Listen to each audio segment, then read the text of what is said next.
En ce 24e anniversaire de la victoire de 1918, alors que toute la France est maintenant occupée, les Français libres expriment depuis Londres leur volonté de la libérer. Un seul combat pour une seule patrie. C'est pour entendre ce mot d'ordre de la bouche de son chef que la France combattante est rassemblée dans une immense salle de Londres au rendez-vous du 11 novembre. Pour l'entendre, mais aussi pour le voir. Oui, pour le voir vibrer, vivre, souffrir, espérer de chacun des fronts de la France combattante, champs de bataille, villes, campagnes, prisons, écoles, pelotons d'exécution même, des évadés viennent nous dire comment d'un bout à l'autre de la France et de l'Empire, la nation mène un seul combat pour une seule patrie. Nous, Marocains, Algériens, Tunisiens et enfants de l'Empire, nous avons une haine si grande pour Laval. Et surtout, depuis que de nombreux de nos frères ont été envoyés par force en Allemagne, où beaucoup d'entre eux ont péri asphyxiés par les gaz des usines allemandes d'Augsbourg. Nous, les anciens poilus, nous jurons de délivrer nos frères et de rendre à la France et liberté sa place glorieuse dans un monde en paix et en sécurité. Nous sommes fiers de l'échec sans précédent que les travailleurs français, appuyés par la nation tout entière, viennent d'infliger à l'ennemi, à ses serviteurs, en refusant d'aller travailler en Allemagne, travailler pour les Boches. Une dizaine de milliers d'otages peuplent les camps de concentration de France. La grande majorité est composée d'êtres livrés par Vichy pour leur opposition à l'ordre nouveau. Ceux qui ne sont plus, assassinés tant par Vichy que par les Huns, nous ont légué un devoir, celui de l'Évangile. C'était pendant une leçon d'histoire. Le professeur demande aux élèves: quelle est la devise du maréchal Pétain? Grand silence. Tout à coup, les doigts claquent. Un garçon se lève et dit: honneur et patrie, voici la France libre. Au nom des Bretons, si nombreux dans la marine et à vos côtés, je veux, mon général, vous assurer de notre complet dévouement et de la foi que nous mettons dans la cause que vous avez été le premier à défendre. La masse française est unie en réalité sur trois impératifs que voici. Premièrement, l'ennemi est l'ennemi. Deuxièmement, le salut de la patrie n'est que dans la victoire. Troisièmement, c'est dans la France combattante que toute la France doit se rassembler. À l'Est, les Allemands sentent planer une terrible menace sans bien savoir où elle va éclater. Si nous en croyons Jean-Hérold Paquis. Tandis que l'on se bat pour Vladikavkaz et pour Tuapse, tandis que l'on se dispute les dernières ruines de Stalingrad, voici que l'on apprend que les Russes, amassant des troupes et du matériel entre l'Akhilmen et Moscou, manifestent leur intention d'une offensive d'hiver, pareille à celle qui leur coûta tant de pertes l'an dernier, sans résultat d'ordre concret. Radio Paris, Radio Paris, Radio Paris est allemand. Radio Paris, Radio Paris, Radio Paris est allemand. Soudain, le 19 novembre, les deux armées roumaines qui gardent les arrières de la 6e armée allemande sont écrasées par Rokossovski et Yeremenko qui font leur jonction à Kalach, encerclant les 20 divisions de Paulus dans Stalingrad.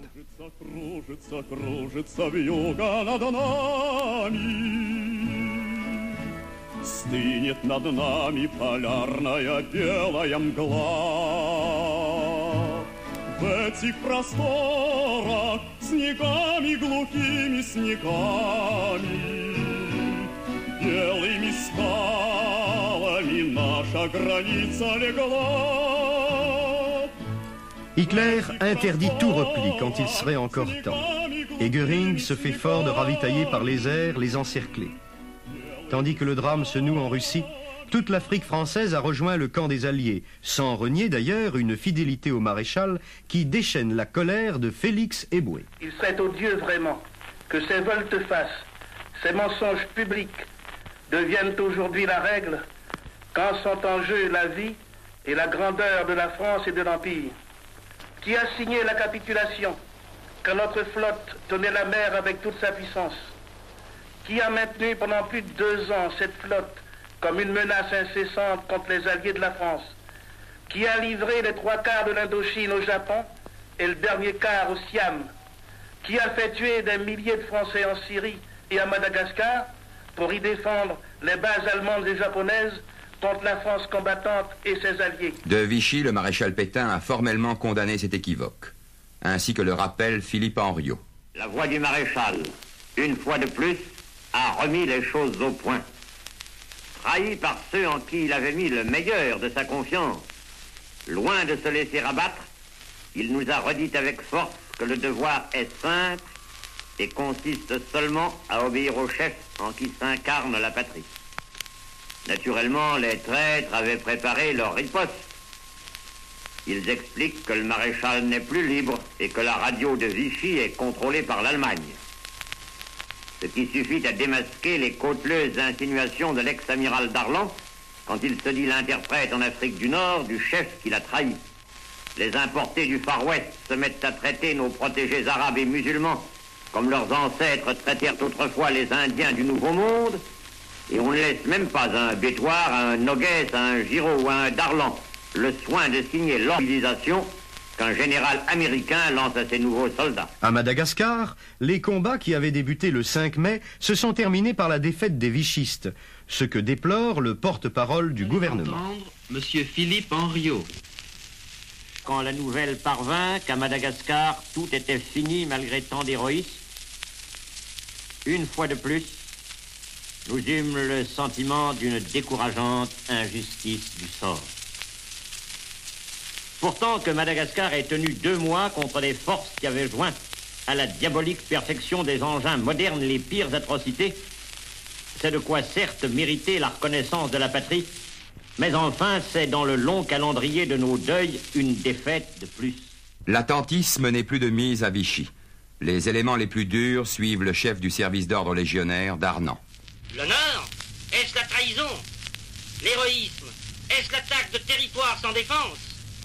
La gloire se gagne-t-elle à la solde de l'étranger?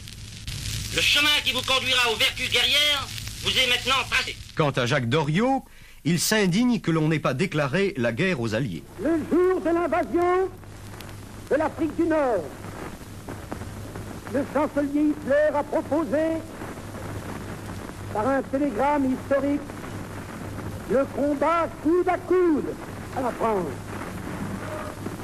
à la seule condition que nous soyons officiellement en guerre avec l'Amérique et l'Angleterre.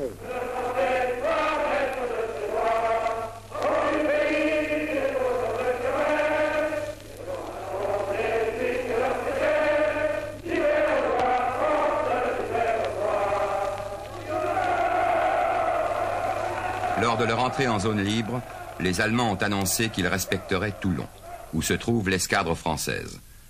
La radio anglaise demande à cette flotte de se saborder. Si vous vous trouvez dans un port de la Méditerranée ou dans un port de la Corse, ou si vous êtes en mer, appareillez et ralliez d'avance le port d'Alger ou un port algérien à l'ouest d'Alger, ou la base britannique de Gibraltar.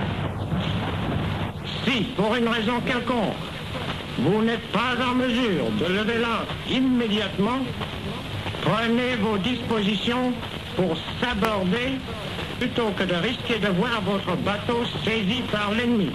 Le 27 novembre, les Allemands tentent de s'emparer de la flotte par surprise. Elle ne peut plus appareiller.